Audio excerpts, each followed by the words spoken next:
ਅਗਲੀ ਖਬਰ ਆਪਾਂ ਰਸ਼ੀਆ ਤੇ ਯੂਕਰੇਨ ਜੰਗ ਦੀ ਜੇ ਗੱਲ ਕਰਦੇ ਜਾਈਏ, ਰਸ਼ੀਆ ਨੇ ਐਗਰੀ ਕੀਤਾ ਕਹਿੰਦੇ ਵੀ ਟੂ ਰੀਜੁਆਇਨ ਦਾ ਬਲੈਕ ਸੀ ਗ੍ਰੇਨ ਡੀਲ।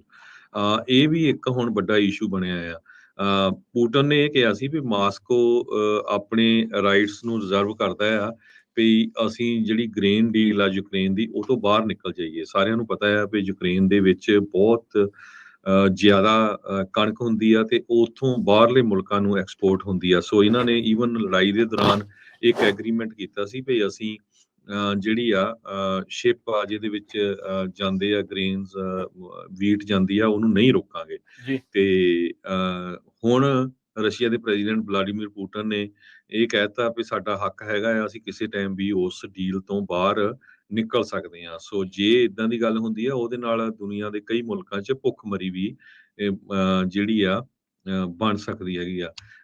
ਕਣਕ ਤੇ ਮੱਕੀ ਜਦੋਂ ਰਸ਼ੀਆ ਨੇ ਅਨਾਉਂਸ ਕੀਤਾ ਸੀ ਪਹਿਲਾਂ ਤੇ ਬਹੁਤ ਉਹਨਾਂ ਦੀਆਂ ਪ੍ਰਾਈਸਿਸ ਉੱਪਰ ਚਲ ਗਈਆਂ ਸੀ। ਫਿਰ ਇਹਨਾਂ ਨੇ ਬਿਆਨ ਕੀਤਾ ਵੀ ਨਹੀਂ, ਅਸੀਂ ਇਸ ਡੀਲ ਤੋਂ ਬਾਹਰ ਚਲਾ ਜਾਵਾਂਗੇ।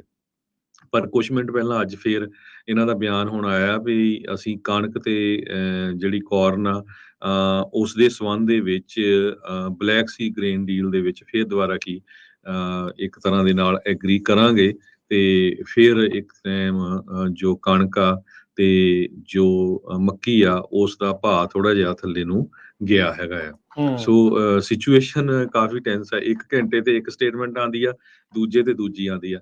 ਯੂਐਸ ਦੇ ਆਫੀਸ਼ੀਅਲਸ ਹਜੇ ਤੱਕ ਡਿਵਾਈਡਡ ਆ। ਉਹਨਾਂ ਦੀ ਇੰਟੈਲੀਜੈਂਸ ਜਿੰਨੀ ਵੀ ਆਈ ਆ ਉਹਨਾਂ ਨੂੰ ਪਤਾ ਨਹੀਂ ਲੱਗ ਰਿਹਾ ਵੀ ਰਸ਼ੀਆ ਇੱਕ ਤਰ੍ਹਾਂ ਦੇ ਨਾਲ ਨਿਊਕਲੀਅਰ ਵੈਪਨ ਯੂਜ਼ ਕਰ ਸਕਦਾ ਹੈ ਯੂਕਰੇਨ ਵਿੱਚ ਕਿ ਨਹੀਂ। ਰਸ਼ੀਆ ਦੇ ਡਿਫੈਂਸ ਮਿਨਿਸਟਰ ਸਰਜੀ ਸ਼ੋਗੂ ਉਹਨਾਂ ਨੇ ਇੱਕ national defence control centre Moscow 'ਚ ਆ, ਉੱਥੇ ਉਹਨਾਂ ਨੇ ਆਪਣੀ ਮੀਟਿੰਗ ਕੀਤੀ ਹੈਗੀ ਆ।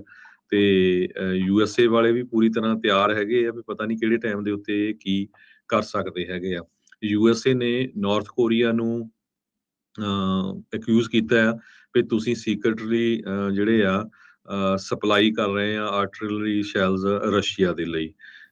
ਤੇ ਇਸੇ ਤਰ੍ਹਾਂ ਇੱਕ ਹੋਰ ਵੀਡੀਓ ਆਈ ਹੈਗੀ ਆ ਰਸ਼ੀਆ ਤੋਂ ਜਿੱਥੇ ਰਸ਼ੀਆ ਦੇ ਮਿਡਲ ਆਫ ਰਸ਼ੀਆ ਦੇ ਵਿੱਚ ਉਹਨਾਂ ਦੇ ਜੋ ਹੈਲੀਕਾਪਟਰ ਸੀਗੇ ਮਿਲਟਰੀ ਦੇ ਉਹਨਾਂ ਨੂੰ ਜਿਹੜਾ ਤਬਾਹ ਕਰ ਦਿੱਤਾ ਗਿਆ ਹੈਗਾ ਆ। ਤੇ ਇਸੇ ਤਰ੍ਹਾਂ ਰਸ਼ੀਆ ਉਹ ਬਲੈਕ ਸੀ ਸਪੇਨ ਗ੍ਰੇਨ ਡੀਲ ਦੀ ਤਾਂ ਮੈਂ ਆਲਰੇਡੀ ਡਿਸਕਸ ਕਰ ਹੀ ਚੁੱਕਾ ਆ।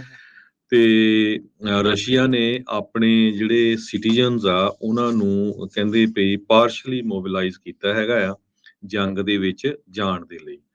ਸੋ ਇਹ ਉੱਥੇ ਵਿੱਚ ਜੇ ਆਪਾਂ ਹਰਜੋਤ ਸਿੰਘ ਜੀ ਐਡ ਕਰਦੇ ਜਾਈਏ, ਯੂਕਰੇਨ ਦੇ ਜਿਹੜਾ ਪਾਵਰ ਗ੍ਰਿਡ ਆ ਉਸ ਉੱਤੇ ਤਾਬੜਤੋੜ ਹਮਲੇ ਹੋਏ ਆ ਤੇ ਉਹਦੇ ਕਰਕੇ ਕਹਿੰਦੇ ਪਾਵਰ ਆਊਟੇਜ ਘੰਟਿਆਂ ਬੱਧੀ ਯੂਕਰੇਨ ਦੇ ਕਈ ਇਲਾਕਿਆਂ ਦੇ ਵਿੱਚ ਬੰਦ ਰਹੀ ਆ। ਸੋ ਅੱਜ ਜਿਹੜੀਆਂ ਹੁਣ ਠੰਡ ਚੱਲਦੀ ਆ, ਸਿਆਲ ਚੱਲਦੇ ਆ, ਸਿਆਲਾਂ ਦੇ ਵਿੱਚ ਉੱਥੋਂ ਲੋਕਾਂ ਦੇ ਲਈ ਇੱਕ ਹੋਰ ਨਵੀਂ ਮੁਸ਼ਕਲ ਆ ਉਹ ਸਾਹਮਣੇ ਜਿਹੜੀ ਉਹ ਆ ਚੁੱਕੀ ਆ। ਸੋ ਜਿਹੜੀ ਗ੍ਰੇਨ ਆ ਉਸ ਦਾ ਮਸਲਾ ਤਾਂ ਜਿਹੜਾ ਉਹ ਬਣਿਆ ਹੀ ਪਿਆ ਆ। ਇੱਧਰ ਜਿਹੜਾ ਉਹਨਾਂ ਦੇ ਇਨਫਰਾਸਟ੍ਰਕਚਰ ਢਾਂਚੇ ਦੇ ਉੱਤੇ ਜਿਹੜਾ ਰੂਸ ਦੇ ਦੁਆਰਾ ਹਮਲਾ ਜਿਹੜਾ ਕੀਤਾ ਗਿਆ ਆ ਉਸ ਦੇ ਨਾਲ ਵੀ ਜਿਹੜੀ ਚਿੰਤਾ ਵਧੀ ਆ। ਜਿਹੜੇ ਯੂਕਰੇਨ ਵਾਲੇ ਆ ਉਹ ਆਪਣੇ ਵੱਲੋਂ ਆંકੜੇ ਜਿਹੜੇ ਉਹ ਦੱਸਦੇ ਆ ਵੀ 73,000 ਰੂਸੀ ਫੌਜੀ ਜਿਹੜੇ ਆ ਇਸ ਜਿਹੜੇ ਯੁੱਧ ਦੇ ਵਿੱਚ ਜੰਗ ਦੇ ਵਿੱਚ ਹੁਣ ਤੱਕ ਮਰ ਚੁੱਕੇ ਆ। ਇਸ ਨੂੰ ਵੈਰੀਫਾਈ ਜਿਹੜਾ ਉਹ ਨਹੀਂ ਕੀਤਾ ਜਾ ਸਕਦਾ, ਇਹ ਉਹਨਾਂ ਦੇ ਆંકੜੇ ਆ। ਉਧਰ ਰੂਸੀ ਅਧਿਕਾਰੀ ਜਿਹੜੇ ਆ ਉਹ ਕਹਿੰਦੇ 6,000 ਰੂਸੀ ਫੌਜੀ ਜਿਹੜੇ ਹੁਣ ਤੱਕ ਇਸ ਕੌਨਫਲਿਕਟ 'ਚ ਮਰ ਚੁੱਕੇ ਆ। ਜੇ ਕੰਪੈਰੀਜ਼ਨ ਕਰਨਾ ਹੋਵੇ 20 ਸਾਲ ਅਮਰੀਕਾ ਅਫਗਾਨਿਸਤਾਨ ਦੇ ਵਿੱਚ ਰਿਹਾ ਆ ਤੇ 3,000 ਤੋਂ ਘੱਟ ਜਿਹੜੇ ਫੌਜੀ ਆ ਅਮਰੀਕਾ ਦੇ, ਆਲਦੋ ਉਹ ਵੀ ਬਹੁਤ ਵੱਡਾ ਨੰਬਰ ਹੁੰਦਾ ਆ ਪਰ 3,000 ਤੋਂ ਵੀ ਘੱਟ ਜਿਹੜਾ ਉਹ ਆંકੜਾ ਸੀਗਾ ਜਿਹੜਾ 20 ਸਾਲਾਂ ਦੇ ਵਿੱਚ ਅਮਰੀਕੀ ਫੌਜੀ ਜਿਹੜੇ ਉੱਥੇ ਉਹਨਾਂ ਨੇ ਗਵਾਏ ਆ। ਇੱਥੇ ਕੁਝ ਮਹੀਨਿਆਂ ਦੇ ਵਿੱਚ ਰੂਸ ਦੇ ਆਪਣੇ ਮੂੰਹੋਂ ਬੋਲਦੇ ਨੇ ਵੀ 6,000 ਫੌਜੀ ਜਿਹੜੇ ਲੂਜ਼ ਕਰਦੇ ਆ ਤੇ ਯੂਕਰੇਨ ਵਾਲਿਆਂ ਨੇ ਤਾਂ 73,000 ਜਿਹੜੇ ਇਸ ਦੇ ਵਿੱਚ ਉਹ ਆਖਦੇ ਨੇ। ਸੋ ਇਸ ਟਾਈਮ ਕਈ ਥਾਵਾਂ ਦੇ ਉੱਤੇ ਜਿਹੜਾ ਇਹ ਯੁੱਧ ਆ ਉਹ ਚੱਲ ਰਿਹਾ ਆ। ਅਨੈਕਸੇਸ਼ਨ ਜਿਹੜੀ ਉਹ ਰੈਫਰੈਂਡਮ ਜਿਹੜੇ ਕਰਵਾ ਕੇ ਅਨੈਕਸੇਸ਼ਨ ਜਿਹੜੀ ਉਹਨਾਂ ਨੇ ਕੀਤੀ ਹੈਗੀ ਆ 4 ਜਿਹੜੇ ਇਲਾਕਿਆਂ ਦੀ, ਤੇ ਇਹ ਹਰਜੋਤ ਸਿੰਘ ਜੀ ਵੀ ਕਾਫੀ ਵੱਡਾ ਇੰਪੈਕਟ ਪੈ ਰਿਹਾ ਆ।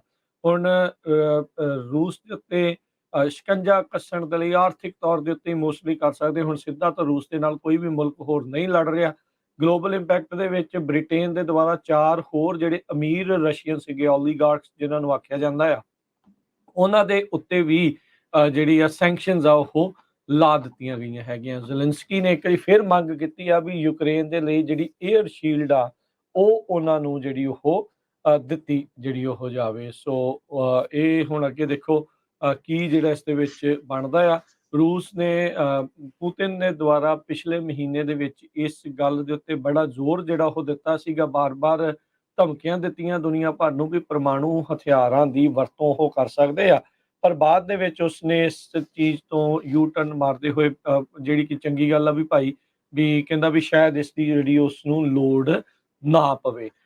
ਸੋ ਹੁਣ ਅੱਗੇ ਦੇਖੋ ਕੀ ਹੁੰਦਾ ਹੈ, ਪਰ ਇਹ ਮੁੱਦਾ ਅਜੇ ਤੱਕ ਕੋਈ ਸੁਲਝਦਾ ਹੋਇਆ ਨਜ਼ਰ ਨਹੀਂ ਆ ਰਿਹਾ। ਰਸ਼ੀਆ ਦੇ ਪ੍ਰੈਜ਼ੀਡੈਂਟ ਪੁਟਿਨ ਨੇ ਇਹ ਕਿਹਾ ਵੀ ਉਸਨੇ ਹਜੇ ਤੱਕ ਡਿਸਾਈਡ ਨਹੀਂ ਕੀਤਾ ਵੀ ਉਹ ਪ੍ਰੈਜ਼ੀਡੈਂਸ਼ੀਅਲ ਟਰਮ ਦੀ ਜਿਹੜੀ ਇਲੈਕਸ਼ਨ ਆ 2024 ਚ ਹੋਣੀ ਆ, ਉਹਦੇ ਲਈ ਰਨ ਕਰਨਗੇ ਕਿ ਨਹੀਂ। ਪੁਟਿਨ 1999 ਤੋਂ ਲੈ ਕੇ ਹੁਣ ਤੱਕ ਰਸ਼ੀਆ ਦੀ ਪਾਵਰ ਦੇ ਵਿੱਚ ਚੱਲ ਰਿਹਾ ਆ। ਤੇ 2021 ਦੇ ਵਿੱਚ ਪੁਟਿਨ ਨੇ ਇੱਕ ਨਵਾਂ ਲਾਅ ਬਣਾਤਾ ਸੀ, ਜਿਹਦੇ ਮੁਤਾਬਕ ਉਹ 2 ਹੋਰ ਟਰਮਾਂ 6-6 ਸਾਲ ਦੀਆਂ ਪ੍ਰੈਜ਼ੀਡੈਂਸ਼ੀਅਲ ਟਰਮ ਦੇ ਲਈ ਰਨ ਕਰ ਸਕਦਾ ਹੈਗਾ, ਤੇ ਜਿਹੜੀ ਕਿ 2036 ਤੱਕ ਟਰਮ ਬਣਦੀ ਆ।